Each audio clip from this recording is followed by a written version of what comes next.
by people who are new to working out. Feel free to let me know if I've missed anything. How do I lose weight? It's actually way simpler than you might think. Maintain a caloric deficit. Fewer calories than you burn. It doesn't matter if you're morbidity, obese, or you're cutting for a show. This basic principle still applies. Note that eating a healthy diet makes this far easier. Lots of fruit, veggies, lean protein, and water will help you stay sated for a few calories than fatty junk foods. Not to mention you'll have way more energy and just feel better. To find out how many calories you should be eating in a day to lose weight, you have a few different options. The first is to determine your maintenance calories with the online calculator. Then subtract 250 through 500 per day from that to lose about zero point 0.5 to 1 pounds per week. The other option, my personal favorite because everything is different, is to start by just honestly tallying up how much you're eating each day. Once that's determined, start by subtracting 250 through 500 calories per day. If haven't lost any weight in a couple of weeks, subtract the amount again until you start seeing progress. There's tons of food tracking apps out there, but I recommend MyFitnessPal. It's free, easy to use, and you can scan food labels, and the food database included is enormous. Another important note, increasing the amount of calories you burn per day will also help you in a caloric deficit. However, it's not best to rely solely on this method. Doing a whole hour of cardio will only burn a few calories, plus will likely make you hungry for snacks by the time you're finished. Or you can simply avoid eating a bag of chips of pizza or a piece of pizza to have the same exact effect. This is not to imply that exercise isn't important on your weight loss journey. Quite the contrary. However, instead of focusing on doing hours of cardio a day, there should be only used to supplement your diet. 1 to 2 hours a week is fine for most people. Your focus should instead be on resistance lift training. Lifting heavy 2 to 4 times per week plays the important role of ensuring you maintain your mass goal as your weight loss. Hello, hello, hello.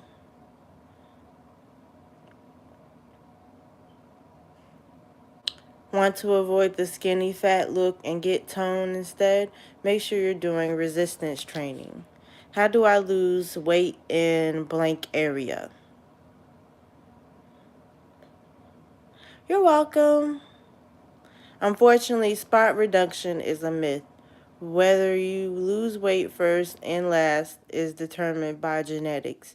However, you will eventually lose in all your problem areas.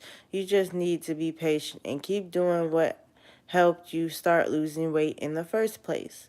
The good news is the more weight you lose, the more visible the progress you will, especially if you're doing a good job focusing on fat loss and will while retaining muscle.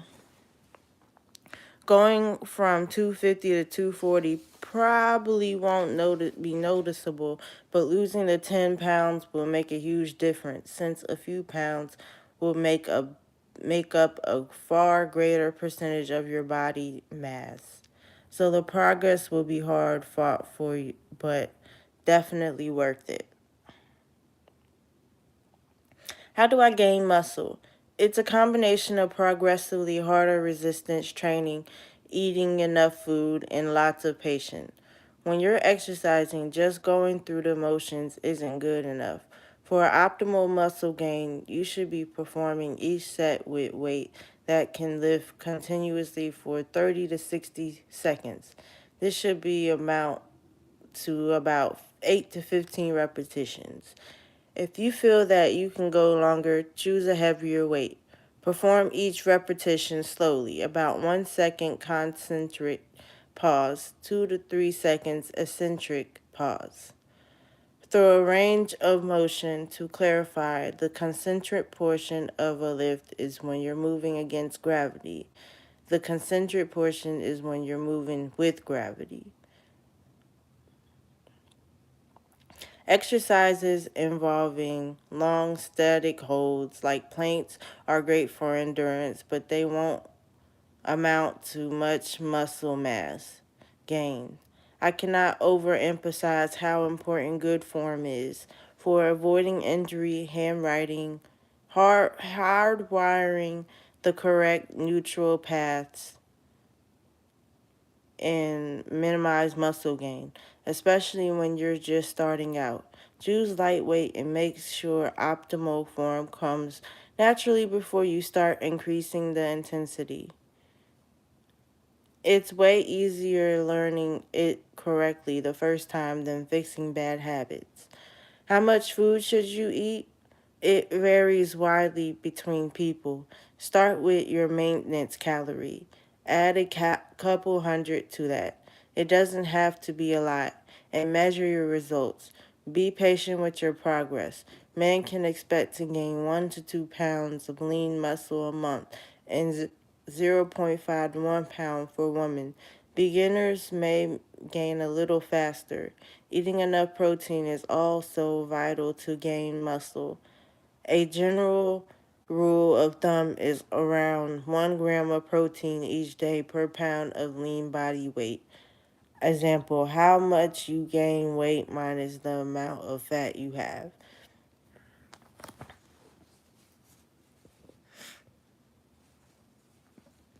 Thank you. How do I get stronger? It's honestly depends on your experience level. If you're just starting out doing a normal resistance routine, focus on gaining muscle will make you stronger. However, if you've been working out regularly for a while, close to a year, usually heavy weights, 1 to 6 reps max, will help you get stronger a lot faster. If you're focusing more purely on strength gain, it's important that each repetition is done as perfection as possible, even more so than from other training goals. That means stopping 1 to 2 reps shy of failure. Doing just one sloppy rep can severely impact your strength output for the rest of the workout. Don't be afraid of taking longer rests between sets, either up to 2 to 3 minutes, as you want to be ready with such energy as possible before you start your next set. It also goes without saying the heavier weight equals greater chance to for injury, and proper form will help prevent that.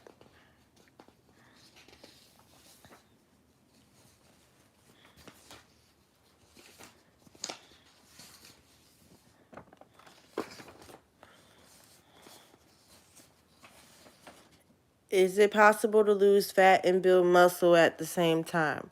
Contrary to popular belief, yes, especially if you're a beginner. Just make sure you're eating around maintenance level, along with enough protein, doing resistance training 3 to 4 times a week, and you'll start seeing body composition changes. However, if you're significantly over and underweight or have already been working out for some time, you'll see much faster progress if you focus on one goal at a time. The main difference here is going to be diet and eating less if you're going to lose weight or eating more if you're going to gain weight. Regular resistance training plays a part in both shedding fat and gaining muscle. How should I structure my body workouts? For the vast majority, full body workouts will compound exercises is the way to go.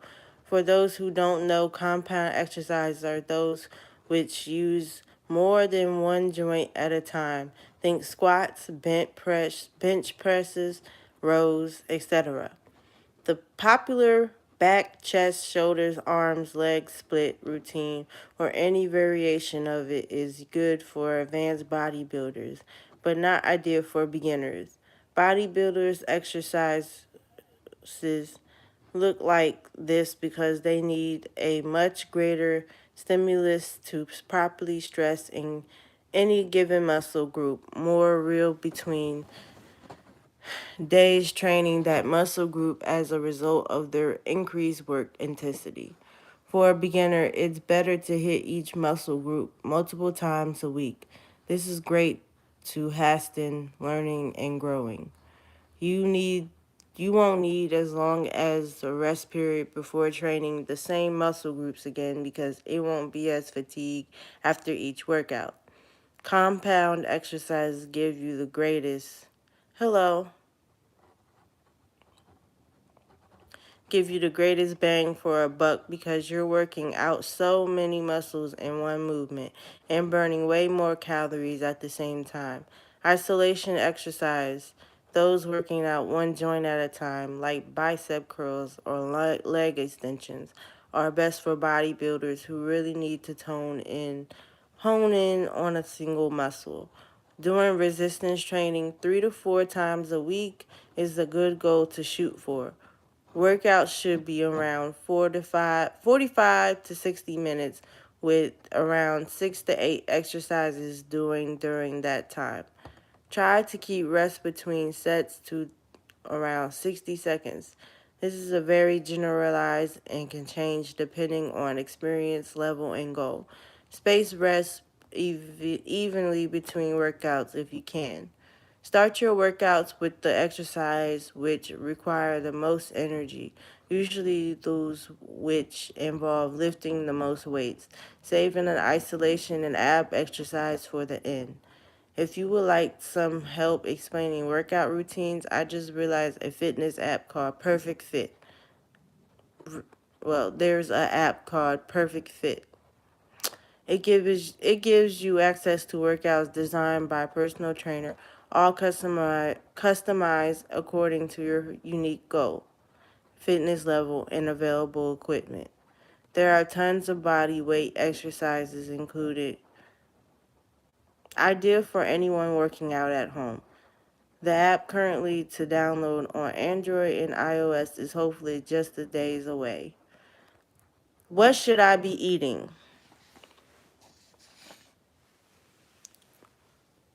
If your goal is change in body composition, gaining muscle mass, losing fat, the amount of calories you're consuming is the most important thing to pay attention to.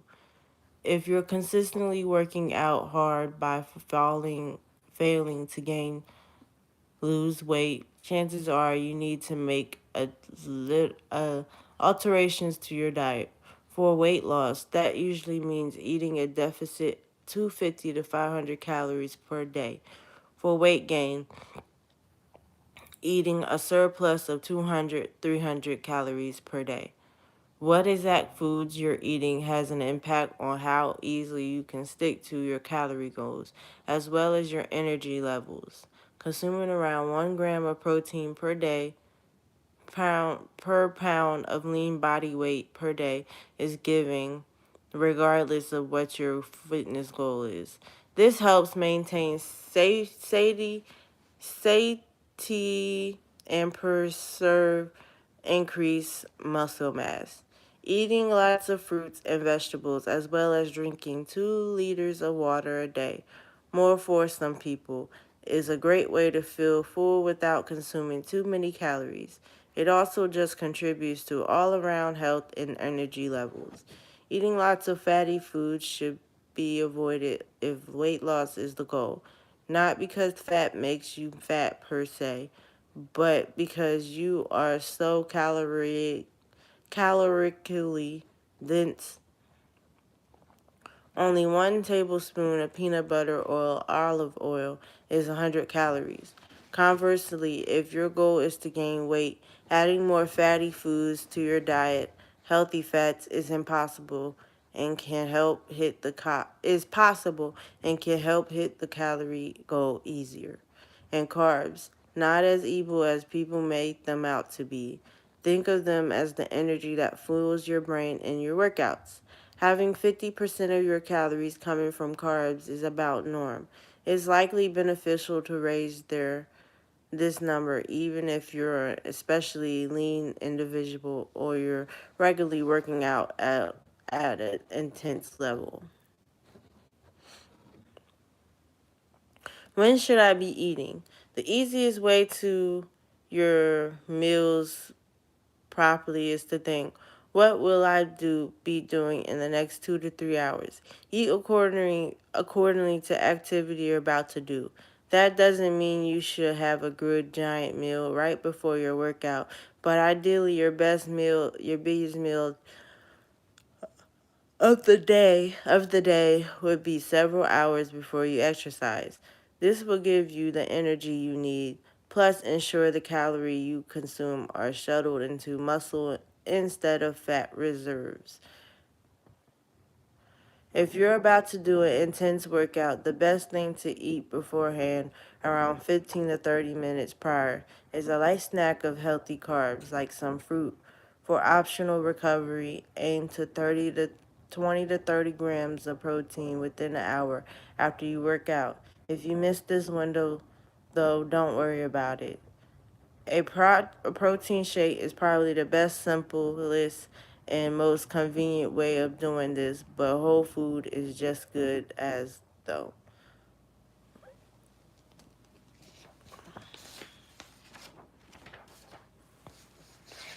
What supplements should I be taking? If you have a healthy, well rounded diet, including 2 to 3 cups of different veggies each day, enough protein per pound of body weight from sources that include sufficient amounts of essential amino acids, inadequate omega-3 fatty acids, then you're golden and probably don't need any supplements. However, the vast majority of population would probably benefit from simple multivitamin and omega-3 supplement just to fill any nutritional gaps they have.